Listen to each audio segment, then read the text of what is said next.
இது வரைக்கும் நான் நிறைய டைப்ஸ் ஆஃப் இட்லி பொடி ட்ரை பண்ணியிருக்கேன். பட் இங்கே ட்ரிச்சி சங்கீதாஸில் கிடைக்கிற மாதிரி ஒரு டேஸ்ட் எங்கேயுமே கிடைச்சதில்ல.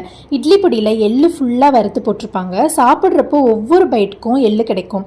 அந்த டேஸ்ட் என்னோட நாக்கில் அப்படியே ஒட்டிட்டதால் அதை ரெப்ளிகேட் பண்ணி ஒரு இட்லி பொடி பார்க்கலாமா? ஒரு கடாயில் 1 கப் உளுந்து சிம்மில் வச்சு கோல்டன் ஃப்ரை பண்ணி எடுத்துக்கோங்க. தென் 1 கப் கடலைப்பருப்பும் அதே மாதிரி கோல்டன் ஃப்ரை. 1 இல்லாட்டி 1/2 கப் நிலக்கடலை நல்லா வறுத்து தோல் நீக்கி வச்சுக்கோங்க.